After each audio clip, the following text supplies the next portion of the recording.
Hello and good evening. My name is Charlotte Chalier, and I'm the chair of the Department of Germanic and Slavic Studies at the University of Victoria. We acknowledge and respect the Lekwungen, Songhees, and Esquimalt peoples on whose territory the university stands, and the Lekwungen and Wasanich peoples whose historical relationships with the land continue to this day. It is a great honor for our department to co-host this evening's Lansdowne lecture with Professor Duncan McCue. The Department of Germanic and Slavic Studies is committed to leverage our research expertise of humanistic approaches to genocide, historical injustices, and mass violence to create space for dialogue, knowledge co-creation, justice-seeking action, and pathways toward reconciliation. We are very grateful to all the units on campus that are co-hosting tonight's Lansdowne lecture: the Faculty of Humanities, the Department of Writing, and UVic Libraries. I also would like to gratefully acknowledge this event is supported through the Faculty of Humanities Lansdowne Lecture Series and the Orion Lecture Series in Fine Arts. Furthermore, I'm extremely grateful to Rai Moran, who is tonight's host and moderator. Rai Moran is the inaugural Associate University Librarian Reconciliation at the University of Victoria.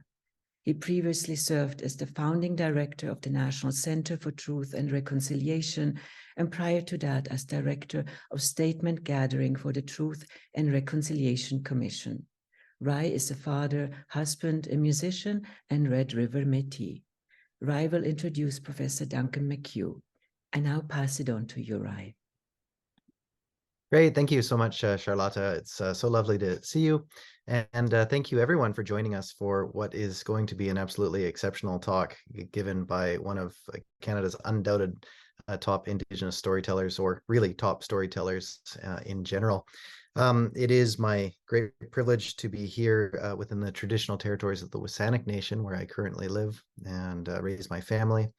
And it's further my privilege to introduce Professor, former CBC journalist, Duncan McCue, Anishinaabe storyteller, who's going to be walking us through not only his journey up to Kuper Island, but also really the absolutely compelling storytelling that happened through that podcast and his continuing work. So please join me in welcoming Duncan McCue. We will be following this talk by a question and answer period. You're going to be welcomed to put your questions into the Q&A portion of the discussion here, and I'll be moderating that part of our evening. Without further ado, over to you, Duncan. Thank you so much. Miigwech Rai, miigwech Charlotte, Ani Kinawea, Onkudons, Indigenous, Mainga Nedo Dem, Chippewas, Georgina Island, and Dunjabal, Oos Endal, Gwis Endal, Edabajmet Endal, Anishinaabe Endal, Gitchinendam, Nongo Dibikat, Gitchinendam Wabminaguk. And for those of you who may be a little bit rusty on your Anishinaabe one, I just introduced myself. I said my name and my clan, the community that I'm from. I'm very happy to be here this evening and to share with you over the screen. I really appreciate everybody taking time in your evening to jump on a Zoom call. I know we go from Zoom to Zoom to Zoom these days, and it's tiring watching people on the screen. So, miigwech to all of you miigwech Kinawea. Thank you everyone for joining us tonight for this conversation. When Charlotte asked me if I would join the folks at UVic for this lecture, it took me about 1 second to say yes, because I have a long connection to British Columbia. It's where I first became a TV reporter at CBC Vancouver back in 1998. And I had over a 20-year career in BC. I am just feel so privileged that I got to spend so much time with so many Indigenous people from all over British Columbia. The Hulkaminam, the Haida, the Nishka, the Secwepemc, the Lilwat, Squamish, Stolo, Coast Salish, just so many Indigenous people invited me into their homes to share their stories, and so this is a bit of a homecoming for me. So thank you for Charlotte for inviting me. Thank you, Rai, for those nice words. And let me see if I can share my screen, and if we can get things going here. You guys all see that? Can you see that? I hope. Yeah. All right. Yeah, it looks good, Duncan. Good.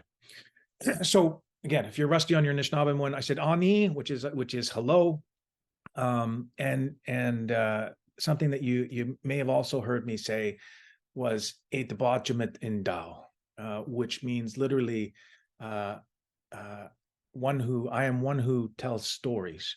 But I use that today to say I'm a journalist. And that's what I'm going to talk about tonight, is a story that I reported on for pretty much my whole career. Many versions of the story told from British Columbia, and that is Indian residential schools. And in particular, as I said in the title, Beyond Kuper Island, I want to take you behind the scenes of the most recent version of the story that I told about residential schools, it's the Kuper Island podcast that I did for CBC, working alongside producers Jody Martinson and Martha Troyan, and a great team from CBC Podcasts. But before I get started talking about the podcast, I know I'm talking with a BC audience here. And so this is not going to be a difficult skill testing question, but I wonder if I can ask you how many. I know a lot of you have been to the Gulf Islands. In the chat, and I'm going to try to expand. Maybe Rai can help me out here a little bit. In the chat, can you type in a word that describes the Gulf Islands? Just one, if one word comes to mind for the Gulf Islands, tell me what they are. And maybe Rai, if you can see the chat, can you read out some of the words that are, I can't see it at the moment. Can you read out some of the words that are popping up in the chat from our audience? Yeah. One word describes the Gulf Islands.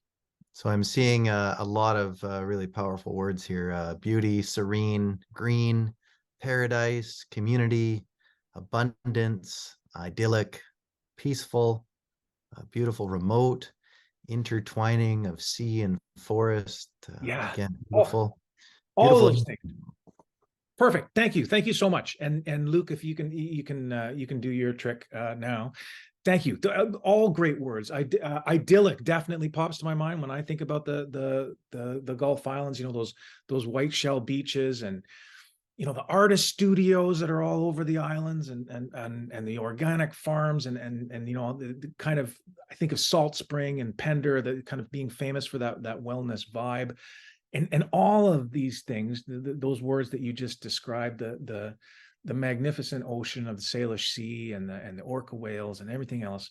Of course, you guys all know that you're living in paradise, and that's what's made the Gulf Islands one of the top tourist destinations in anywhere in Canada, really.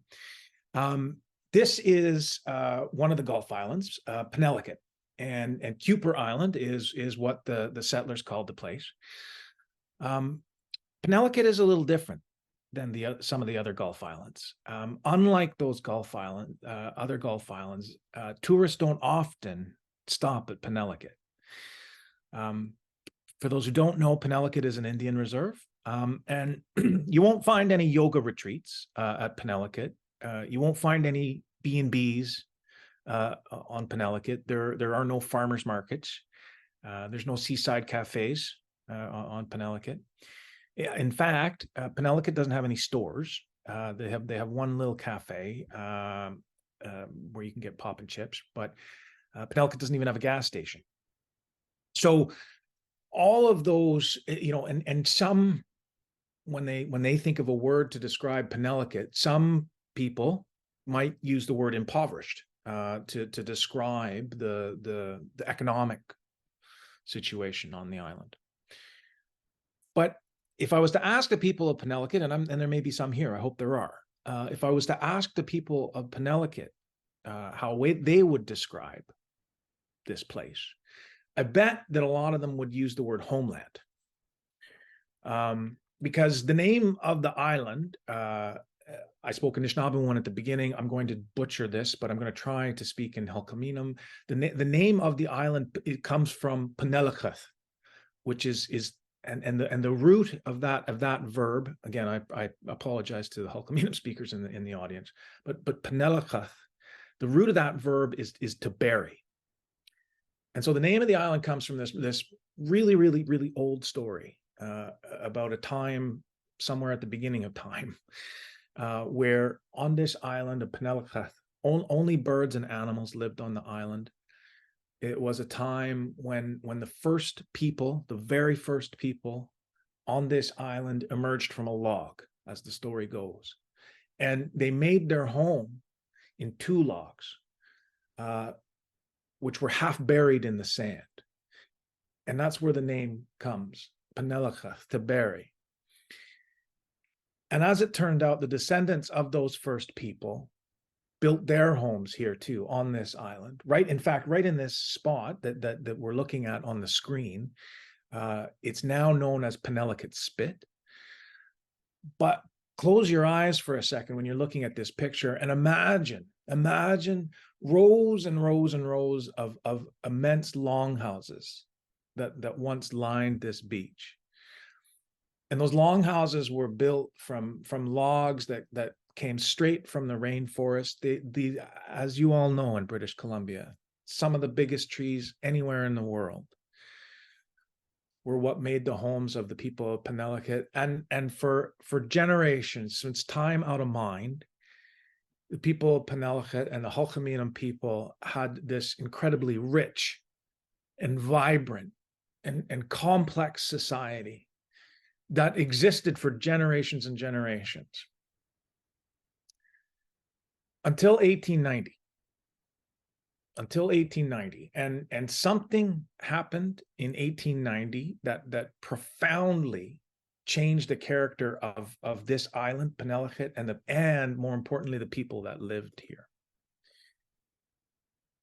This is the Kuper Island Indian Residential School. It began operating in 1890. And I want it to be really abundantly clear, like, make no mistake that what was happening in the late 1800s in the province, which we now know as British Columbia, what was happening at that time was absolutely a clash of civilizations. It was a clash of civilizations that was going on in the late 1800s. And the Kuper Island Indian Residential School that you're looking at right now was the settlers' weapon of choice. And I use that word very purposefully. It was a weapon because it was designed in its very essence. The school, and of course other residential schools across the country, were designed to kill the Indian in the child. That was the explicit purpose from the beginning when Sir John A. Macdonald set out to separate children from their families. And so for nearly 100 years, the Kuper Island Indian Residential School operated on the island of Penelakut, that we now know as Penelakut. And generations of Hulkaminam children arrived by ferry and arrived at the wharf that you see there, and they were unloaded on that big wharf, and they were sent off to school away from their families. And it's easy for us now in 2023 to look at these old black and white pictures and try to wrap our heads around it and ask why. Why did this happen? As we were working on the podcast, according to this news article that we found from 1925, the school was a place where Native children were trained to be useful citizens of Canada. That was the rosy picture that was painted for the public.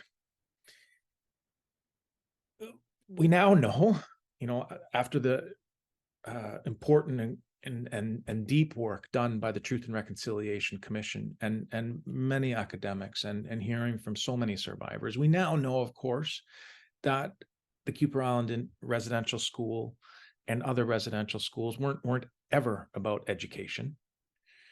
The purpose of the Kuper Island school was to lay waste to families and to culture and to lives, which it did. It did, unfortunately, quite successfully, until it finally closed in 1975.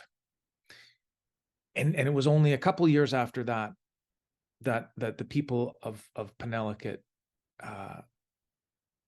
requested strongly that the building be ripped down, and they literally burned the Kuper Island School to the ground.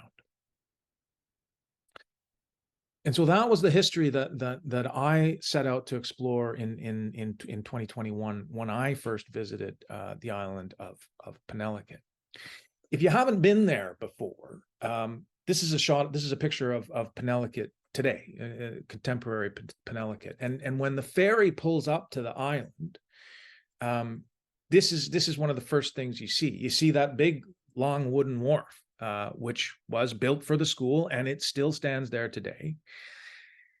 And as you get off the ferry and walk around the community of Penelakut, the very first things, you can't help but quickly realize that the school building may be long gone, but the memories of that place are still very much alive in the people who lived there, because all over the former school grounds there are modern buildings. So in this picture, where I am looking out at the wharf of the school, and the only other remaining thing from the school is a set of cement staircase that's just by the wharf there.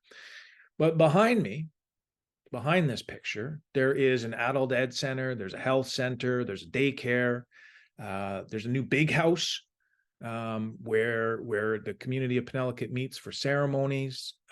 The band office is on the former school grounds. So the school, the physical building of the school may be, mostly gone, except for the wharf and those stairs. But community members in Penelakut drive through this place, drive through the former school grounds almost every day. Every day they line up for the ferry and the road that snakes its way through the former school grounds. And so for survivors, they are constantly being reminded of what they endured at the school. And for the children of survivors who know full well the stories of what their ancestors or what their relatives have experienced, they are reminded of the school. The school is still very much part of living memory, even though the buildings may be long gone. So that was the setting that I found myself in when I first arrived at Penelakut in the summer of 2021. And this is what we were there on that first visit to meet the Elders Committee. We were there to tell them about a podcast that we were hoping that they would work with us on. And I always feel incredibly humbled when I meet elders. They're not senior citizens to us. Back in the day, elders were our Google. They are repositories of all of our knowledge and our wisdom. And so when an elder speaks, you darn well better listen. I explained to them that we were there to make a podcast. The Kamloops had announced the unmarked graves in their community, and so we were there to make a podcast about unmarked graves. And I wanted to ask them more and ask them if we could have permission to do so. One of the first things that the elders asked me, "What's a podcast?" So there was a generation gap there. We had to bridge for sure, but one by one, this incredibly generous group of elders began to speak, and you'll see Jody Martinson there is holding the microphone. This was in COVID times, of course. I don't know what wave. I can't remember what wave it was, but Jody's wearing a mask. As the elders began to speak, we asked them about residential schools. I could feel in the room this incredible hurt. And not only that, what was also palpable was a distrust. I'm an Anishinaabe, but I'm not Hulkaminam. I am an outsider coming to this community. On top of that, I am a representative of the mainstream media, the public broadcaster. I am carrying a microphone. And of course, we asked for permission to record, which they gave us. But that's the role that I come in with. And I couldn't blame them for the distrust that they felt when someone asks that they share their story, because so much has been robbed from us as Indigenous people. You know, whether it's our bones or our stories or our DNA, our art. So much has been stolen from these elders, many of whom are survivors themselves. So in this room right now, what you're seeing is what was a feeling for me was that I was walking this tightrope. Here I was asking for permission to do this podcast. And because I'm an Indigenous storyteller, trying so hard to be a storyteller and not a story taker, because that has been the experience of so many of our people, is that people come from the outside and they take away their stories. I was there to ask about unmarked graves, and the elders in the room were so generous, and they asked me some tough questions, trust me, but they were so generous. And over the course of the afternoon, as I listened to their stories, one story kept coming up over and over again, and it was about a boy who had died at the Kuper Island school, who these elders wanted me to know about. And the boy's name was Richard. Richard was a boy that a lot of them couldn't forget, because the way that he died was so upsetting and so disturbing to them that it marked a whole generation of students who had attended the Kuper Island school. And it happened over 50 years ago, but we quickly discovered that people in Penelakut and in Hulkaminam communities beyond Penelakut still whispered about what they thought happened to this boy, and it was a mystery to many of them that it was kind of it was continuing to hurt the community, that this mystery existed. And it was also one more place that the community members drive by almost every day as they're making their way to the ferry. Where Richard died, was the school gym. That's where he was found hanging, in the gym on June 2nd, 1966. So we did get permission from the elders and from the community to do the podcast. And so months and months we spent with the community learning more. And we discovered more about Richard as we were doing our work. And according to the official records that we were able to uncover, on June 2nd, 1966, Richard was discovered by two oblate brothers who taught at the school. A coroner, as you can see in this report, concluded that Richard committed suicide while in a state of despondency.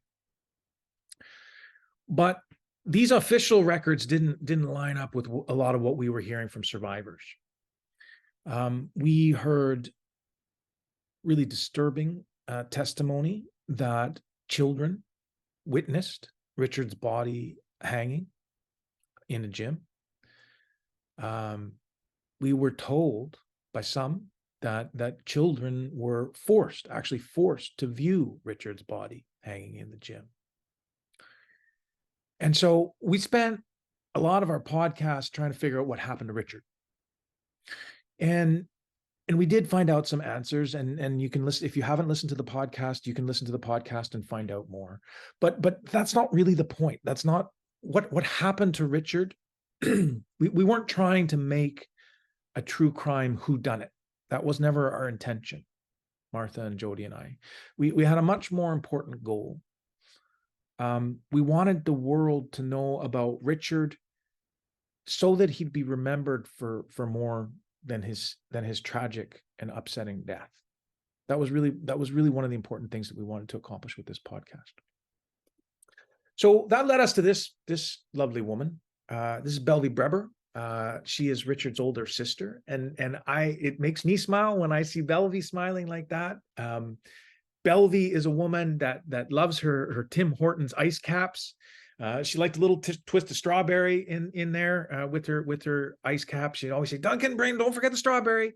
And I bring her a Tim Horton ice cap every time I saw her. Belvie is a big Toronto Blue Jays fan. Probably not smiling quite this big this fall because of what happened with the Jays postseason. But Belvie attended the Kuper Island school in the 1950s and the 1960s, and she graduated before Richard did. As we began to speak and get to know Belvie, we learned a lot more about how awful the conditions were at the Kuper Island school. But importantly, for what I want to talk to you about tonight, we learned a lot more about Richard. This is one of only two photos that Belvie has of her younger brother, Richard. Richard was one of his mother's favorites. We heard from Belvie and a lot of other people that Richard was an incredibly friendly young boy. He helped a lot of the other boys at the school while he was there. And that stands out because we know that so many survivors experienced abuse while they were at the schools, not only from priests and nuns, but from other students as well, unfortunately. It was common for senior students to physically and mentally and even sexually at times abuse other children. Richard wasn't like that. We heard that from many people. He was there for the younger kids. He helped other children. He had a big heart, Richard did. Richard was a boy with dreams. He told his family that he wanted to be a priest. And when I first heard that, I thought, priest, that's a little funny. But in the 1960s, that was a really big deal. It was a big deal to be a priest. The priest had a really important position in Hulkaminam communities and in many other Indigenous communities. And at that time, in the 1960s, Indigenous people rarely took on those kinds of roles. So I infer from the fact that he was thinking about being a priest that he had aspirations, that Richard had dreams. We found out that Richard was a good student. He was a writer. He was always scribbling in his journal, people said, and we even got to read some of the excerpts from his journal. And as I began to read some of those excerpts, I discovered that this was a boy who loved creative writing, and that led us to quite a surprise. As it turned out, we discovered that Richard was a published author. So this book is kind of a dusty relic. It was published back in 1973. It's a book called Tales from the Longhouse. It's a collection of legends written by First Nations children from Vancouver Island who gathered the stories from their elders. And Richard has 3 stories in it. One is the tale of a boy who was turned into a deer. There's another story about a girl who was transformed into a crow. And then the last one is the origin story. I talked about the origin story of the Penelakut people. Well, Richard in this book tells the origin story of his people, the Halalt tribe. And that was told to him by his father, Stan Thomas. I'm gonna read a little bit just because I want to share just a little taste of it with you. The story is a legend about a man who lived a long time ago by himself, and one day he was out hunting, and when he saw this strange creature never seen before, walking around on 2 legs. And according to the legend that Richard tells, the hunter ends up trapping the creature and discovers that it's a woman. And this is the end of the story that Richard tells in the book, and I just want to read it out to you. The man decided to call his woman Halalt, after a beautiful fish he had one day seen his father catch, because he thought that she too was beautiful. She decided to call him Mishkin. When they were very old, they had many grandchildren. These young people wanted to call themselves the Mishkins, but he said before he died, this is Halalt's tribe. There is still a tribe called Halalt. I know this because I am one. And that's written by Richard Thomas in the early 60s. And when we discovered this book, when I read it for the first time, right now, it actually gives me goosebumps reading it still today.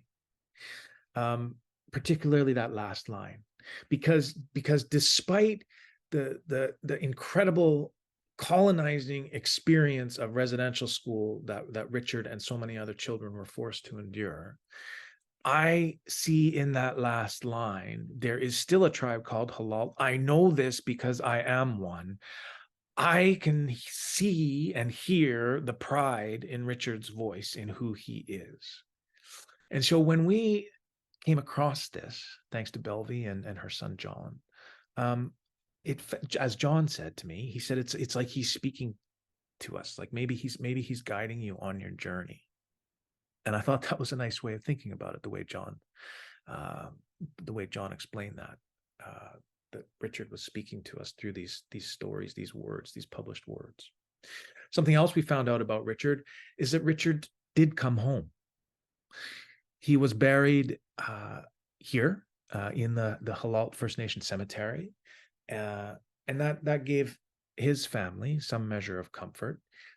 Unlike so many families whose relatives, whose children did not come home, Richard did.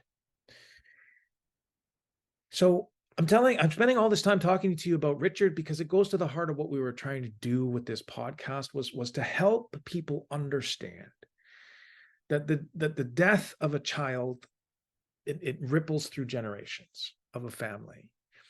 And we tried to do that by putting a face to one boy. Now, we know that the National Center for Truth and Reconciliation's latest count, official count, for the number of children who died at Canada's Indian residential schools is, we know that number. It's 4,130 and counting. We won't know much about those children. We will not know what those kids wanted to be when they grew up. We will not hear about their dreams. That number of deaths at the schools, Indigenous communities knew about those numbers for a really long time. The TRC knew about those numbers for a really long time. But a lot of Canadians, it seems, didn't. They didn't know that many children passed away at residential schools until 2021, until Tecumloops, and then other schools came forward, like the community of Penelakut, to talk about what happened. And so that summer, the summer of 2021, the same summer that I was embarking on this journey to tell the podcast, this is downtown Toronto. This is downtown Toronto on Canada Day, July 1st. And normally, of course, on Canada Day, it's red and white everywhere, right? The flags are waving and people drinking Molson Canadian. This was downtown Toronto, and we're walking down Dundas Street. And it was orange shirts as far as the eye could see on either side of Dundas Street. Just thousands and thousands of people of all colors, all walks of life, side by side, all standing up and saying they wanted change. They wanted something to change. And there were speeches for, clean drinking water for First Nations and wanting incarceration and child welfare rates to stop and wanting justice. And I felt so hopeful that day, seeing all these people, and this didn't happen just in Toronto. This happened in cities right across Canada. And then, people in Vancouver will remember the Truth and Reconciliation marches that happened in Vancouver and in Victoria 4 or 5 years previous. Because What happens though, when you have these big marches is the day after the protests, of course, the crowds fade away. They always fade away, as they will. People go back to their daily lives. But the other thing that fades away is the energy. The energy and those demands for clean drinking water and justice seem to also fade away. And so when that started to fade away, it made me think of John Breber. That's John there, and that's Belvy's son. Richard would have been his uncle. And when we were in the middle of recording the Kuper Island podcast, Canada declared that the National Day of Truth and Reconciliation would become a statutory holiday. And I want to play you something. I want to play you just a little clip of John talking about that. I asked him what he thought about the holiday, and here's what he had to say. I'll just play this. I hope it plays. I asked John if it matters to him that there's a new statutory holiday to recognize truth and reconciliation. Canadians from coast to coast to coast marked it by wearing orange, a color that's come to symbolize the suffering of survivors. I've lived 48 years of this. I don't need a day to reflect on residential school. It's been a major part of my life. Yeah, understood. But the rest of the country, if you feel good putting on an orange shirt, then, get on board. Show some support. If it warms your heart to be a part of, then great. So I think you can hear, I'll call it bitterness in John's voice. And he and I agree. Of course, the stat holiday is a good thing. It's a necessary thing. It's important that we raise awareness and support. But I think back on this, and what it will start, what it's going to take to start correcting the injustices, and what it would take to sustain this kind of urgency that was felt so strongly on this day. So at this point, I'm going to do something. I'm hoping that I can have some audience participation here. So bear with me while I deal with the technical here. I'm going to shut this down. Here's what I want you to do before I do that. Skip that. I'm gonna do this exercise that I saw Murray Sinclair, the chair of the Truth and Reconciliation, do, and I thought it was incredibly powerful. And I think we might be able to try to do a version of it, even though we're in Zoom land here. So I need you guys to help me out. I'm sure you, if you're at home, you may have your phone handy. So take out your phone. And I want you to scan this QR code here, and when you do that, you should be take a picture of it, and it should click up, and it'll take you to a website, and then you'll see a thing where it says click on pick photo. What I want you to do is go to your phone and pull up. I'm sure most of you have photos of children on your phones. I want you to pull up a photo of a child a photo that you love of a child, and I want and share it with us, if you will. And I'm going to put up a screen that shows all those. So these pictures will be shown publicly. So don't show me the nude ones. Don't. But if you're worried about it being shared, then please don't share it. But I'd love it if you could participate. And I will delete all these. These will get deleted after the talk. Okay, so don't worry about that. So I hope that's working. Rye, can you tell me if it's working? Are you able to pull it up? Yeah, I'm uploading a photo as we speak. Great, fantastic. Okay, so while everybody's doing that, and I hope you're having fun looking at all the pictures of your children and trying to choose which ones to put up, I'm going to try to close this screen and exit this one. Bear with me while I work the technical here. And then there we are. Okay, great. So here's the photos. Here's the photos that, oh my goodness, look at that. Look at that. Wow. That's with art. Okay, that's art of a painting and maybe a self-portrait that a child did. That's oh, look at that one. She's so sweet. Look at her long, gorgeous hair.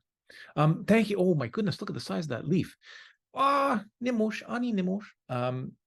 Thank you so much. You're all sharing such beautiful pictures of your children. Yeah, grad. All right. That's like one of the most important days. I didn't really start to care about grad too much until, oh yeah, cool guy. I didn't care about grad too much as a university student. And then when I became a prof, I began to realize that the most important thing of, oh, look at that little baby. The most important thing about grad is the families, watching the families' reactions and how full of pride they are when they see that young person walk across the stage. It's all about the families. So kids out there, make sure you go to your grad, because it's, oh, look at the ice cream. Thank you. So you guys are wonderful. Look at all these beautiful photos of children. Stinky socks. Okay, so here's what I want you to do. Now that you've shared that photo, I want you to delete that photo from your phone. Okay. And not only that, I want you to delete that photo from your phone, but I want you to find other pictures of that child and start deleting that child. Okay. So I'll give you a couple minutes while you do that. While you're busy deleting all the pictures off of your phone of that child.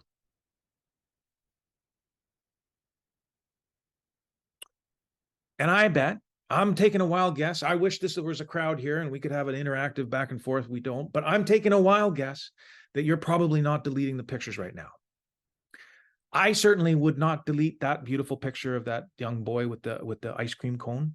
I would not, even though he maybe has stinky socks, I wouldn't delete that picture either. I wouldn't blame any of you for not deleting the pictures off of your phone. Look at that. Priceless.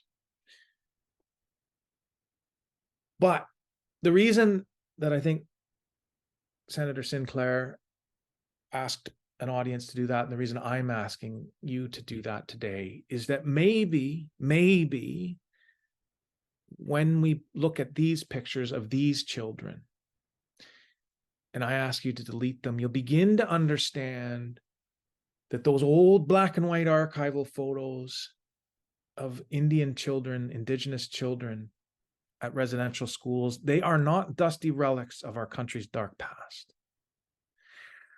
To Indigenous people, those children in those pictures are our relatives.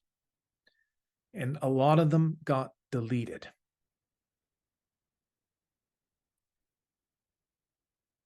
And I think that if maybe Canadians started to feel that connection, that we would do more than just talk about reconciliation. We would do more than just read a land acknowledgement at the opening of a presentation. I think if they could see that their children are just like our children, that maybe they'd start practicing reconciliation in their everyday lives, whether that's in their communities or their places of worship or their schools or their workplaces. And after the podcast was launched, after the Kuper Island podcast was launched, after just about every residential school I've ever done, I get these emails from audience members who want to do more. They're moved by hearing the history of residential schools, but they say, I don't know what to do. I don't know what to do, Duncan. Where do I start? I can't tell you how many emails I've got like that. So I know I've been talking for a while. Thank you so much for sharing all your beautiful pictures. Please do not delete them. That wasn't the point of the exercise. But I've got a few more minutes left, and I just want to shift gears for a couple of seconds, okay? Because I hear this over and over again. You know, what can I do? Where do I start? So I want to talk about reconciliation. Reconciliation. And I'm not stuttering when I say reconciliation. There are 3 R's in reconciliation. The 3 R's in reconciliation are relationships, respect, and reciprocity.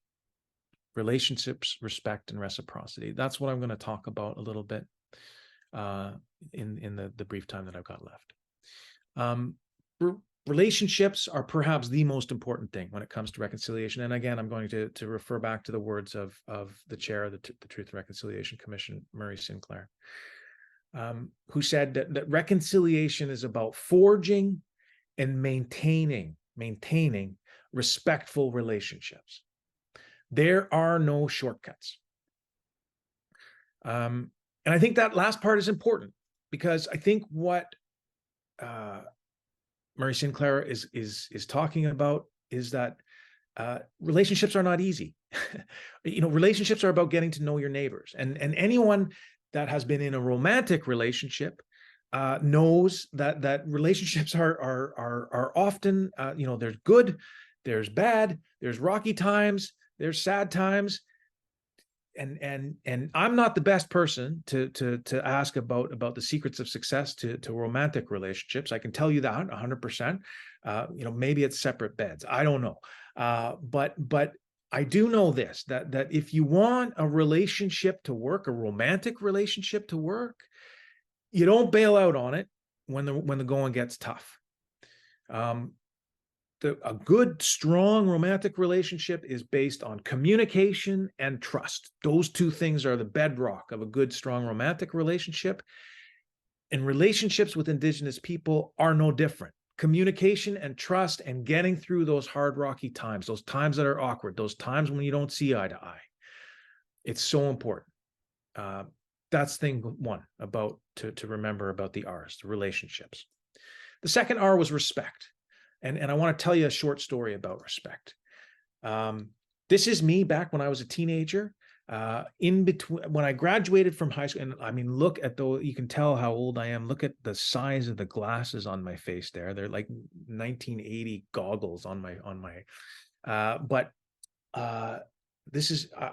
I took a year after high school, and I went out on the trap line with an old Cree man named Robbie Matthews Sr. up in northern James Bay, Quebec. I spent 6 months on a trap line with him and his family.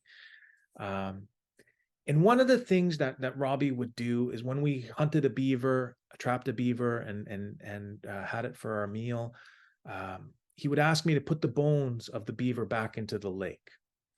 Or once we shot a bear, and he came to me with bunches of bones and asked me to hang them all over the campsite.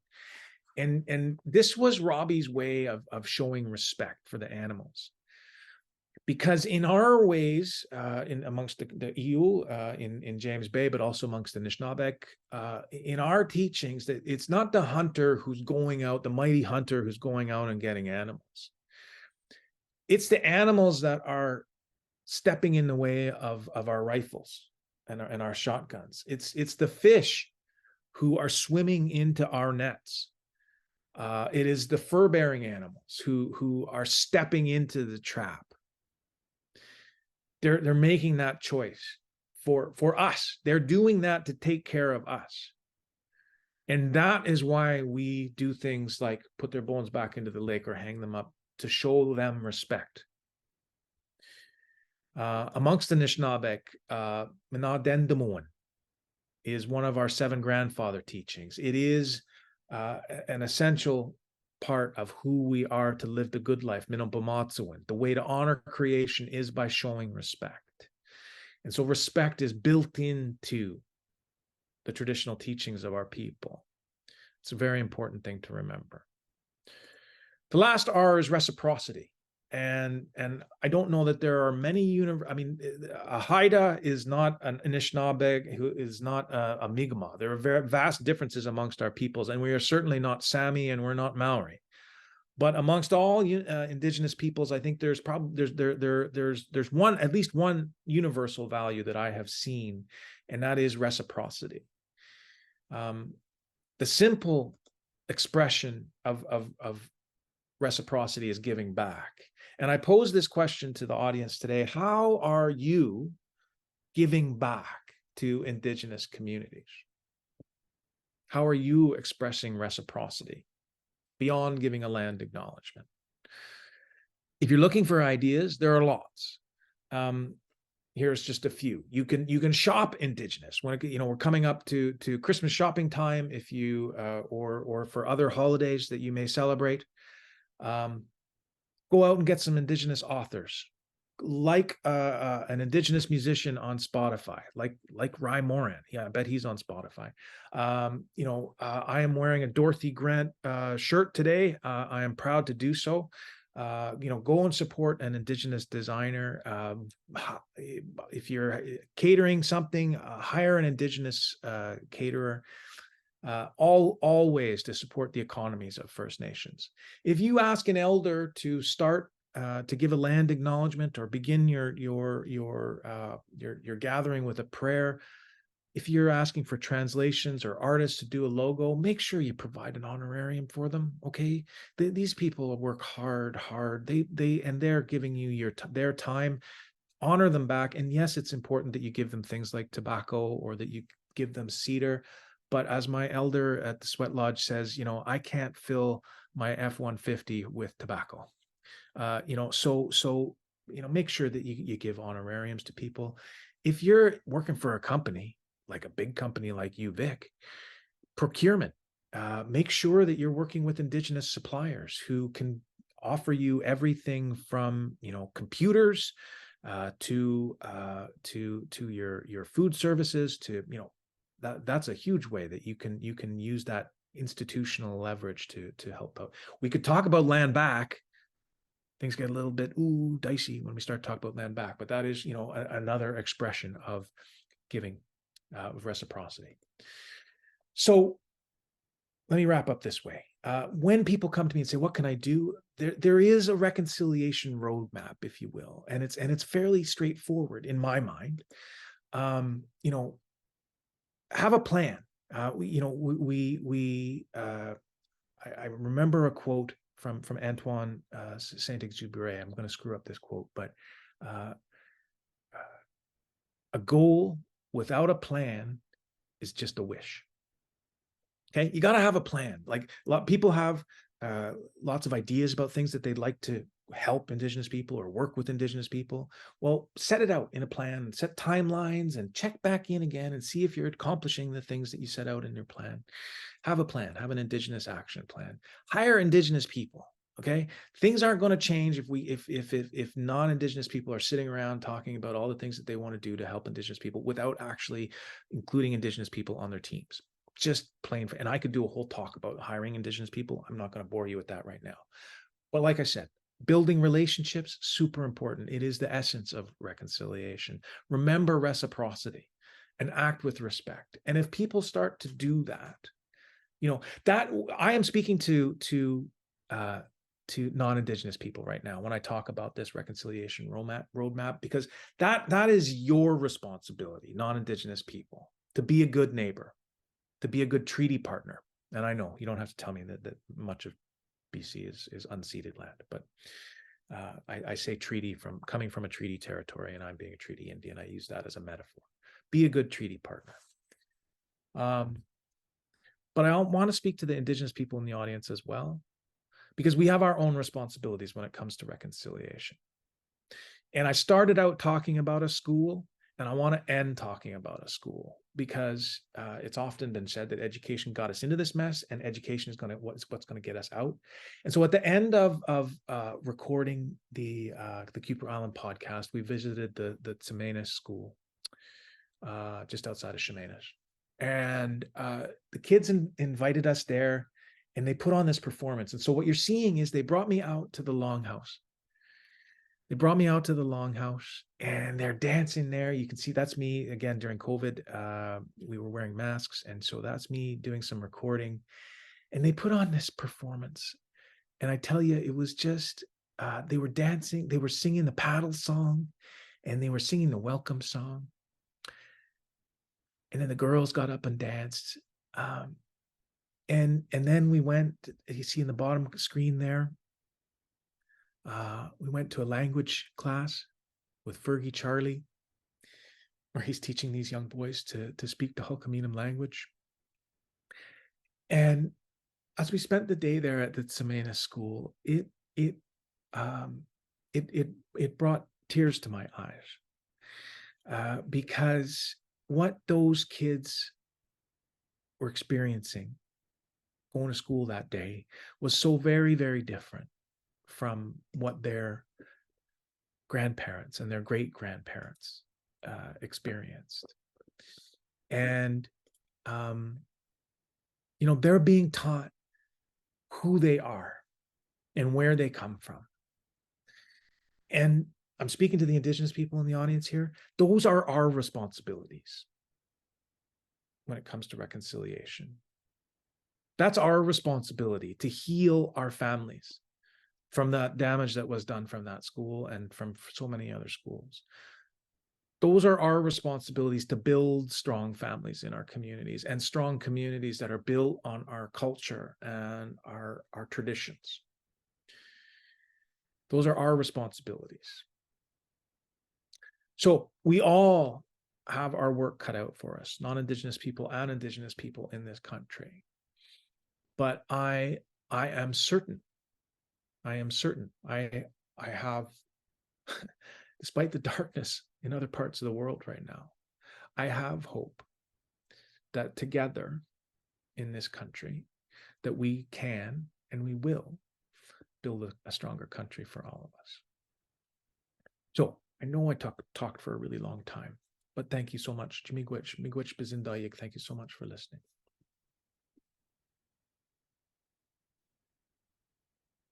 Duncan, thank you so much.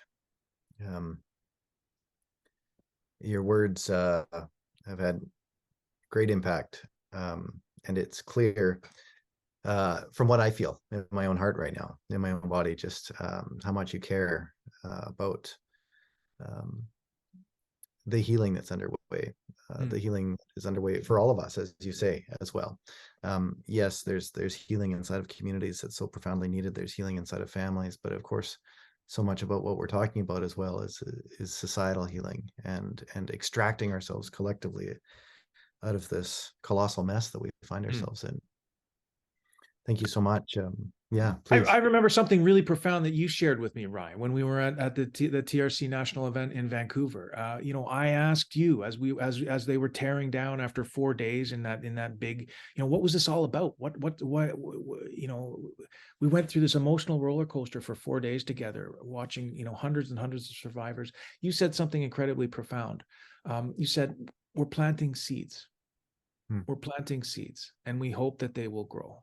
And that is my deep hope. I like the incredible work that you did at the TRC, and I referenced Murray Sinclair about 3 or 4 times during that talk. But the audience should know that this is the guy that actually like made the TRC happen, the nuts and bolts of the TRC happen.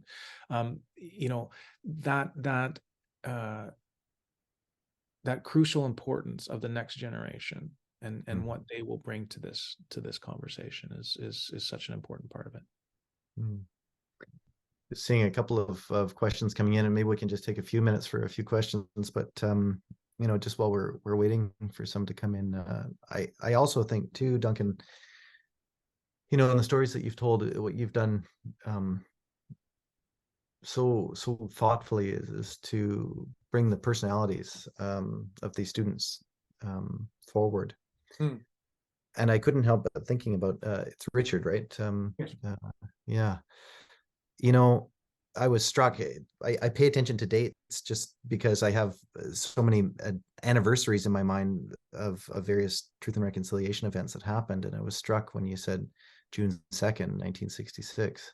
June 2nd, and I did the math quickly, June 2nd would have made Richard 66 years old on the day the Truth and Reconciliation Commission released its calls to action in Ottawa. Oh, wow. Wow.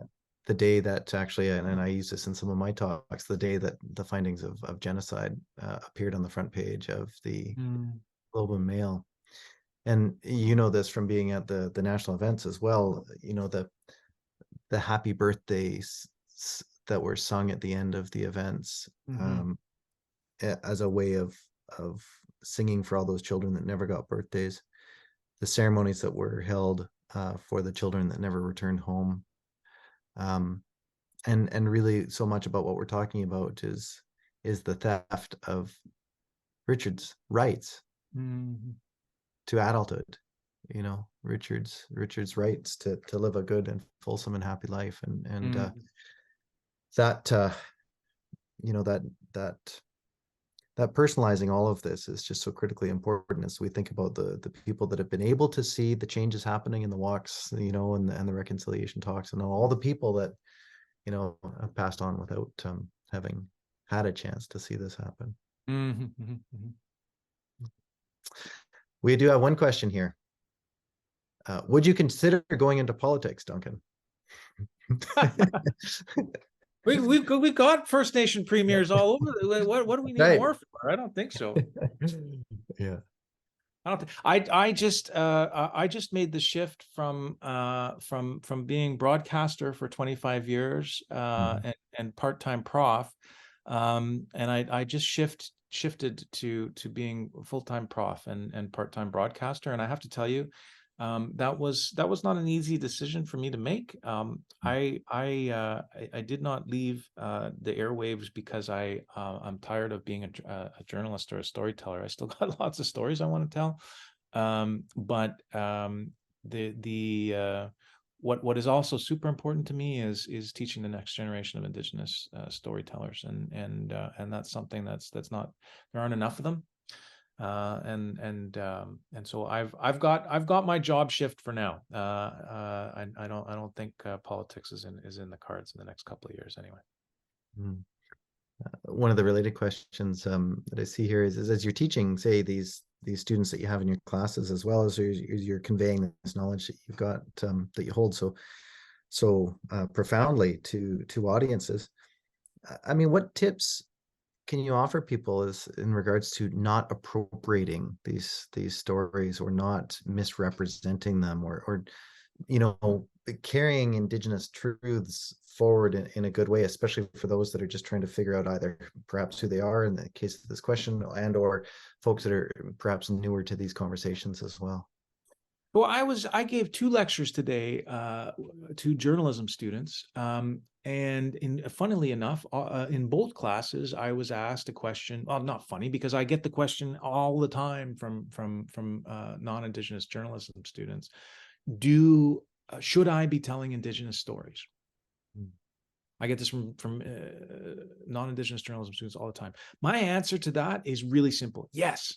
100%, 100%. We can't expect that Indigenous journalists are going to tell all the Indigenous stories. It's not fair that it would be all upon our shoulders. There aren't enough of us. We're still not at levels of equity. 8 out of 10 newsrooms in this country do not have Indigenous reporters in them. So that means that those stories are not going to get told if it's being left up to the Indigenous journalists. So there's that issue. There's just going to be so many stories that wouldn't ever get told. But like I said, and again, I use the metaphor of treaty. I mean, non-Indigenous people are treaty partners as well. So it's your responsibility to share these stories too, if it's about clean drinking water or whatever it may be. And I do believe strongly that cultural competency is, of course, Indigenous journalists have a unique perspective. We have an expertise in covering our own people. But I do believe that cultural competency is something that you can teach. It's a skill. It's just like learning how to write a lead. It's just like learning how to white balance your camera. There are ways that you can learn to operate in a culture that is not your own, that are respectful. I am a straight male. I don't pretend but when I like to think that when I go and operate in an LGBTQ community, that I can operate in a way that is respectful, and I listen, and or that I could tell women's stories, for example, or whatever it may be. So, that's within journalism. The discussion about cultural appropriation amongst writers or in movies, that's perhaps a different conversation, right? But it's about relationships, and it's about, as I said, hiring and involving Indigenous people in your team or in your stories. I think super important. And I think that observation that you make too, that cultural competency or intercultural communication even is a skill. And that's in fact one of the real core calls to action of the Truth and Reconciliation Commission, call to action 57. I mean, if folks haven't looked at it in a bit, it talks about all the things that you need to know, and then the skills-based training that needs to be practiced: intercultural competency, anti-racism, so on and so forth. So a really good reminder. Just a couple more questions coming in. We're running a dash over time, but it's such an important conversation that we're having here. Duncan, do you want to comment at all on some of the more troubling dimensions that we're seeing perhaps develop in Canada right now in regards to, residential school denialism, that type of backlash? The Office of the Special Interlocutor, Kim Murray, has cited this in her recent report looking into, the ongoing work on missing children and unmarked burials. Do you have any reflections on that, and just, what the trends and counter trends are perhaps in society right now? I just think, that one of the things that we're learning about social media is the ability that it has to amplify voices that otherwise would have probably been in the basements of people, and in quiet gatherings with a small group of people. And unfortunately, the social media and the internet have the ability now to amplify those extreme voices on both sides of the political spectrum. And I think that the denialism is plays into that somehow. I don't think we can disassociate it from the social media and the way that these stories are getting shared, and that concerns me, of course, because I, as a journalist, it's important to me that we that facts matter, obviously. Mm-hmm. And so I don't have any answers other than it's important that people speak up, and that is, when they see denialism happening, that it's important that you call people on it, and that's uncomfortable. It's uncomfortable to speak out about racism that you witness in the hockey dressing room, or in the boardroom. And likewise, when you hear denialists, some of whom have very large platforms, like Senator Lynn Bayek, it's concerning, or former senator. Yeah. Yeah, and it seems, I think at the end of, towards the end of your presentation, you were talking about education being a solution, and that is also a really critical aspect of combating denialism as well. We have to have that sort of critical media fluency and be able to really assess the information that is like oftentimes, flooding us today, Mm-hmm. to be able to kind of navigate the spectrum of truth and mistruth, which seems to be getting ever more complicated in society, and education is kind of an antidote. Mm-hmm. Perhaps got time for just maybe one or two more questions here. Duncan, there's a question here about journalists that are doing a really good job in covering stories, and especially Indigenous journalists. Are there any folks that come to mind, other podcasters, other journalists, folks that people should be tuning into, perhaps writers, others that are really making a really positive impact in the space that, as people work on their education? I'm going to give a little shout out to folks in your backyard. There's a little outlet on Vancouver Island called Indigenous. And I hope that you all who are part of this crowd will, if you don't know about them, then go check them out. They are a really small startup who have dedicated their work over the past couple of years. They're an offshoot of Discourse Media, which is another independent media outlet. But go check them out because they are doing their best to on a shoestring budget to bring the local news on Vancouver Island and in BC's interior through an Indigenous lens. Particularly through an Indigenous women's lens. I think all of the employees, I'm not sure all of the employees, but perhaps all the employees are Indigenous women. And I really like what they're doing. I like their spirit, and they are coming at their stories from a trauma-informed approach. And I think if you can show some support for independent media, then Indigenews is a great place to start. Right on. Okay, last question here, Duncan, before we wrap up, and a big thank you, of course, for everybody who's written in. You talk about, we're talking about sort of ethics of covering stories, of sharing stories. One of the questions relates to that principle of storytelling versus story taking, and the question is just, what can even communications folks and others working, say, within post-secondary institutions, glean from that concept? What are some of the best practices that are really enmeshed in storytelling versus that sort of taking?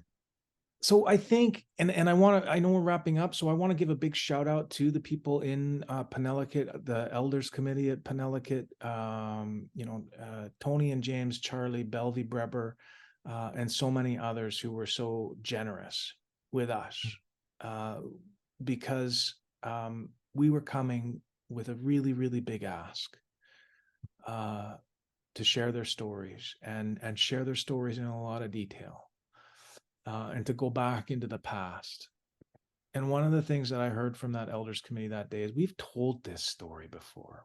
The TRC's been here. We told that story. We've had court cases. We've had criminal cases. We've had civil cases. We've told this story over and over and over again. Why do you need to hear more? Right? And so that balancing act, that tension that I was feeling, the only way that I could, engage in this exercise with them was be 110%, 150% transparent about what I was doing, who I am, where I'm from, what I'm doing, what a podcast is, how we're going to edit it, why I'm taking pictures, where it's going to go, sharing it with them, as we like, being really, really transparent about it so that they could, with their full prior informed consent, be part of this project. And there were some people who didn't want to be, and that's fine. After a couple of asks, I'd be like, okay, I understand. And so I tell people, it's to not be a story taker, journalists in particular, but other people as well. It's important that you be transparent on the front end about what you're doing, and give the people that you're asking a role or control over the thing that you're working on together. But also, it's really important for journalists in particular that we're accountable afterwards. So I didn't share. We worked a lot with the survivors in our story to make sure that they understood that what was going to be rolling out, but I didn't share the final cut with them. That would be against CBC journalistic standards and policy. But I was really accountable, or did my best to be, to them, and they're on the phone if they had concerns, and they're in person. That was an important part of the process, and making sure that we were accountable and responsible in the way that we were tackling the story. So I hope that gives some tips. I mean, fundamentally, if you're not giving someone control over the story, 100% editorial control, then you are taking the story. I am a story taker. That is something that, I have to kind of wrestle with, given the way that journalism standards operate. But I think there are ways that you can restore some of the control that's been taken away from so many people when journalists show up. Well, what I know, without any iota of question, based on all of my experience with you, Duncan, and what's been so abundantly clear here is just how much care, love, attention you put into your work, how much care you bring into it. That is undoubtedly what has made you such a treasure and gift to this country. You're continuing that work tonight, today. You'll be doing it tomorrow. You have been doing it for a very long period of time. Thank you so very, very much for sharing with us tonight. I know the chat is filled full of much love and admiration and many warm thoughts for you and your talents. And most importantly, for sharing these stories as well.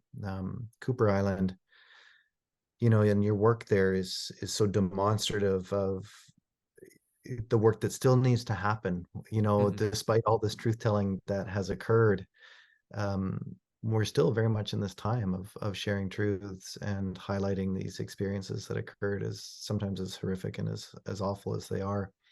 But it's through these that we find the hope. We renew our commitment to truth and reconciliation, and I think most importantly, as I've heard so many times from the survivors, we collectively say never again. You know, never again will we let this happen. So, so thank you so very much. I'm going to give the opportunity back to Charlotta to make a couple final take us out of here kind of remarks. But Duncan, always a treat to spend time with you, and thank you so much for your work and for your words tonight. It's just an absolute gift. And it's the Mutual Admiration Society. Thank you for your work, and thanks. It's been a pleasure yakking again. Awesome. Thank you so much to Duncan and Rai. It's been an incredible honor to co-host tonight's Lansdowne lecture. And I want to wish everybody good night. Duncan, it's very late for you in Ottawa. So thank you. It's for us, the opportunity to learn with you and from you is just so deeply valuable. Thank you. Thank you to everyone who spent the evening with us. Thank you to everybody. Good night.